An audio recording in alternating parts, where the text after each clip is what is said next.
It is the end of an era here in New Zealand with the government ditching basically all of our COVID settings from today. Joining us this morning, Prime Minister Jacinda Ardern. Prime Minister, good morning. Morena. Morena. So we are ditching the framework, and I think a lot of people will just feel quite good about that, like we're kind of unshackled. How do you feel about it? I think the major for me, Ryan, after everyone's hard work, which I, of course, just want to reiterate my thanks for, is just the fact that this will be the first summer, for instance, we don't have that uncertainty. The uncertainty of whether or not COVID cases will come into the community or whether or not we'll have events cancelled. And that will make a huge difference for people. Yeah, absolutely. All right, we'll be a lot more chilled at the beach this summer. That's great. But what about the lessons we can learn? A real commission of inquiry into our COVID response, because no doubt we got things right, but no doubt we got things wrong too, whether it was around the vaccine rollout, whether it was around the length of the lockdowns or the borders or the MIQ, whatever. When will we have a Royal Commission of Inquiry, and will the results of that be known before, say, next year's election? Yeah. So the first thing I would say, you're absolutely right. There will always be things we can learn, and we should learn them, because there is a chance that we will, of course, experience these things in the future, and we need to be ready for that. So making sure that we focus on being really pragmatic and learn and be willing to do that. And we are. So we are looking at what form that should take. But keeping in mind there's a range of different options for that. Government inquiries, ministerial inquiries, royal commissions. That all determines the length of time that they take. So getting a bit of advice on that, and then I'll likely be able to share that with you as soon as we have it. OK, in terms of scope, will it look at ministers' decisions, your decisions? Will it look at vaccine rollout? Will it look at, the Reserve Bank and the money printing that went on and the inequality that was created? Will all of those things be canvassed by an inquiry? Look, again, these are all decisions that you make at the time that you draft things like terms of reference, so not quite in that position yet. But as I say, I think one of the things we want to do is make sure that we're learning for the future. Keep in mind, of course, we had a number of different independent advisory boards. We had a number of different reviews happening as we went. So it's making sure that we learn new things rather than just repeat past exercises. OK. Does that mean that it won't look at everything? If so, in other words, if a decision has already been canvassed... As I said at the beginning, Ryan, I just can't answer those questions yet because we haven't got to that point. OK. When will we be at that point? As I say, I'm just waiting on some further advice. Once I receive that and we've got some decisions, we'll let you know. OK. The couple, the women who crossed the border into Northland, which were the subject of news stories last week, have you asked Chris Hipkins to apologise to those women for accusing them of using false information when it wasn't true?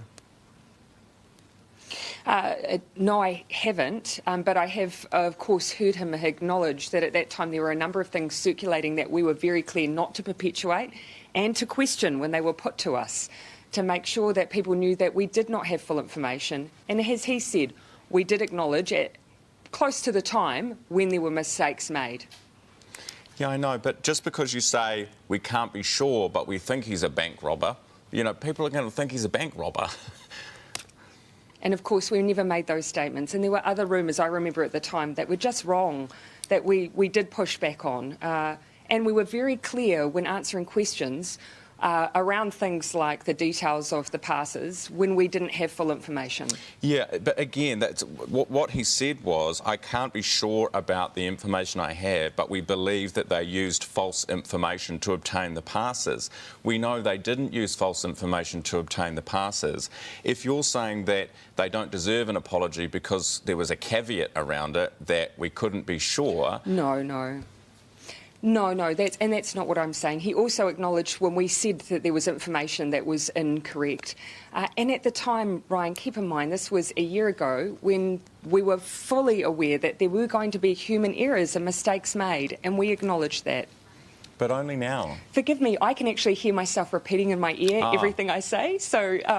Sorry, that's a technical issue I've had that No, it's not your fault. I've had that happen to me before. It's very annoying. Unless you're someone like me who enjoys the sound of my own voice. So I'm just not sure that I'm giving you nice, clear-cut answers here, right? Okay, all right. Well, this is very difficult for you because I know what this feels like. But can we just very quickly move on to the public holiday? Let's power on. Let's power on to the public holiday date. Why have we gone with, because it's quite late when you look at the UK, September 19, and then Australia, September 22nd. Is that because we have to wait, because you're going to the US after London, is that the reason we're waiting to have our day?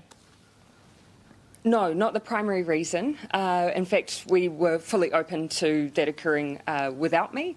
The issue was giving enough lead time for people, primarily giving enough lead time for people to plan for the public holiday. We did also want to make sure that we had the Governor-General back into the country and travel schedules being what they are. So those two reasons, but the primary reason was just giving people the ability to plan. Okay, cool. Just before you go, one final question, because I know this must be annoying you hearing yourself in your head, but... They have actually just fixed it, so we're good now. Good, OK. Just coming back to, you know, the KiwiSaver fee tax issue, and I know we've kind of put that to bed, we've been there, done that, but for people watching this morning who heard the whole no new taxes thing, can we just be really categorical about, you know, is there any more, whether it's a change to the way GST is applied or whether it's a completely new tax altogether or whether it's changing the rates of certain taxes for certain things, all of those things are off the cards? Yeah, well, again, here, Brian, even the accusation then, and you're right, this is, you know, not an ongoing conversation because we heard people and we dropped the application of GST on service fees. But of course, there we would have argued that it wasn't at all out of step with the things that we've said, because of course, in many cases, people were already applying GST on services and fees for KiwiSaver. So, putting that aside, we did not believe that we were out of step with the comments we've made before, and I stand by all of the statements that I've made in that regard. Okay, so just very quickly... And you've done this roll-out, roll-in game with me before, Ryan, and I'm just not going to get into it. I stand by all the statements that I've made. I agree. We haven't produced our election policy.